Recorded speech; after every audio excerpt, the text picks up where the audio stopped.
Bien, estamos de regreso con más Te pido la palabra. Ecla Ramírez Pérez, oiga, coméntenos en relación a los varios eventos que han tenido ya en estos días. Es más, justo en estos momentos ya también tenemos reunidas a las personas por una marcha, una caminata que se va a realizar. Así es, ahorita que estábamos hablando con todo el tema, pues realmente de los papás, ¿no? Todo lo que padecemos, sufrimos, vivimos, como lo quieras llamar, es bien importante también no nada más enfocarnos en los médicos, en las terapias, en las escuelas. También nosotros buscamos mucho los eventos recreativos. Entonces, cuando nosotros empezamos con todo esto que hicimos precisamente la caminata, fue por eso, o sea, porque decíamos nosotros, es que ¿por qué tenemos que estar encerrados en nuestras casas y que nuestros hijos no salgan por el miedo que los estén discriminando o que los volteen a ver feo? Porque eso era lo que nosotros en ese momento vivíamos. No, si los sacábamos a un lugar de comida rápida, uy, no, mira ese niño cómo está haciendo su berrinche y demás, y te sentías de alguna forma discriminada, pero sobre todo te da vergüenza, porque pues no sabías cómo hacer algo en esa situación. Yo estoy hablando de hace 10, 11 años, y ahorita si mi hijo hiciera un berrinche a mí, la verdad se me resbalaría. O sea, no sería mi problema, ¿no? Entonces, y por ejemplo, cuando van estos papás a este tipo de caminatas, a este tipo de eventos, como somos muchos papás, lo que vimos eso el día a día, pues realmente te sientes en casa. O sea, si el niño a lo mejor se tira su berrinche, se tapa los oídos, grita o aletea, no pasa nada porque nadie lo va a juzgar.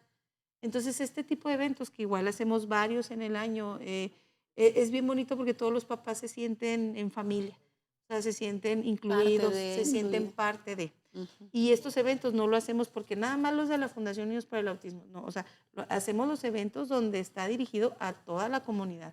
Toda la comunidad va, independientemente que tengan una persona conocida con autismo, un hijo, un familiar, está invitada toda la comunidad. Acabamos de tener también lo de las conferencias binacionales dirigidas a padres y madres de familia, así como a maestros. Entonces, es bien importante realmente toda esa información. Ahí tiene los Así es. expositores también que estuvieron en esta conferencia binacional del autismo. Vemos incluso que vinieron de Estados Unidos, que Así tuvieron es. bastante participación. Así es. Entonces, mientras más informados estemos, o sea, como padres de familia, pues vamos a poder ayudar a todos los que están alrededor de esa personita, ¿no? Entre todos estemos en la misma sintonía, pues va a beneficiar muchísimo a la persona con autismo. Al entorno, por supuesto. Así es. Doctora, ¿qué tan frecuente es este padecimiento? ¿Se ha ido incrementando con los años o más bien que ya hay diagnóstico? ¿O cómo es ahorita este tema de salud en la actualidad? Yo creo que no es que se haya incrementando, sino que realmente está saliendo a la luz. En años anteriores, no sé ahorita qué será el porcentaje. Ahorita está bueno, según la Organización Mundial de la Salud, este año una de cada 100 personas tiene autismo en el mundo, pero en Estados Unidos es una de cada 38, o sea, este año. Y en México nos ha hecho una estadística desde el No, 2015. en México nunca Es hemos tenido una de cada estadísticas. 115 diagnosticados en el 2015. ¿Tú crees que Ujú. vamos a tener la misma estadística? Sí, no. O sea, claro que no. Pero lamentablemente yo siento que no es un tema como que le ven mucha relevancia a lo mejor las mismas autoridades. O sea, realmente es por eso también que se impulsó lo del Día Municipal, o sea, que hacemos ciertos movimientos porque realmente también se tiene que tomar en cuenta que aunque el autismo no es algo físico, no es algo que se ve a simple vista, también es por eso que a lo mejor yo siento, ¿verdad?, que no se toma tanto en cuenta, porque, ay, no tiene nada, ni se le nota. Sí, Ujú. hace 4 años estaba en un aumento del 30% el autismo sobre cualquier otro tipo de discapacidad como el síndrome Down. Pero el síndrome Down, por ejemplo, es una situación que es palpable al momento del nacimiento, pero ni así tenemos estadísticas en México ni en Ciudad Juárez, mucho menos en el autismo, que es un niño que nace físicamente normal y que durante sus primeros años no se nota nada más que sus movimientos de estereotipas y todavía cuando crece muchas veces tampoco se les nota si es un chico con un alto funcionamiento sobre su síndrome del autismo.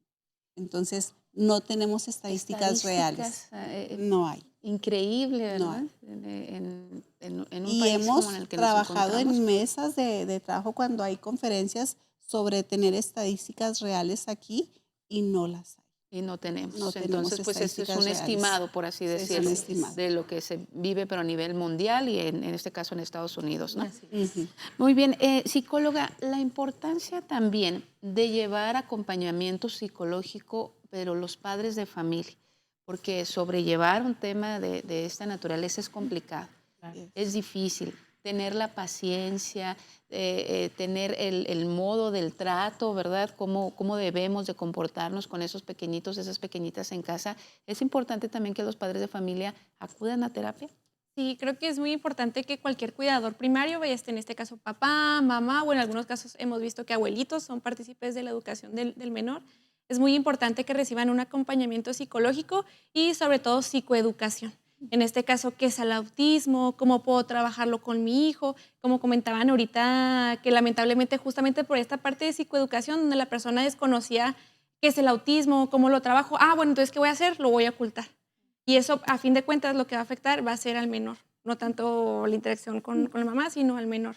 Entonces, sí es muy importante que los papás se cuiden, que tengan ese acompañamiento psicológico desde que les dan el diagnóstico, desde el momento que se acercan con un médico, que es bien difícil. Hemos visto casos de 8 años y no, nunca me he acercado para un diagnóstico, pero sé que mi hijo tiene algo. Ujú. Entonces, creo que sí es muy importante ese acompañamiento. Y, por ejemplo, es muy importante, bueno, en la fundación, que hacen reuniones con los padres. Entonces, una vez cada mes. Entonces, sí es muy importante tal vez compartir otras experiencias con otras personas que están pasando por lo mismo, porque a veces creemos que estamos pasando solos por Y que no hay el proceso. acompañamiento, que no hay nadie que nos comprenda, quizá que sintamos parte, ¿no? de ese grupo, de ese equipo de padres de familia que ya han pasado por una situación como esta, ¿no? Así Así es. es. Y que muchas veces si no se recibe el acompañamiento como familia, esos padres amorosos o que en uno se casaron enamorados terminan divorciados porque se empiezan a sentir solos y muchas veces porque el padre de familia tiene que salir a trabajar, seguir buscando el sustento y de alguna manera eso le permite distraerse un poco, ¿no? Pero la madre es la que se queda en casa al cuidado del hijo y recibiendo toda esa carga emocional y se siente sola también con toda la responsabilidad que conlleva cuidar al hijo. Si es el único, pero muchas veces es el primero o el tercero o el cuarto de varios hijos y demanda toda la atención y todo el cuidado y la madre también se siente abrumada con toda la carga de trabajo, ¿no? Entonces, muchas veces esa pareja enamorada en algún momento pues terminan distanciados por la problemática que conlleva ese niño y si ese niño o ese joven no recibe una atención oportuna, obviamente se hace ahí un hoyo en esa En familia, esa en relación, ese termina la entorno. familia separada y entiendo que también se compromete mucho la situación económica, ¿no? Porque los Totalmente. gastos se incrementan sobremanera.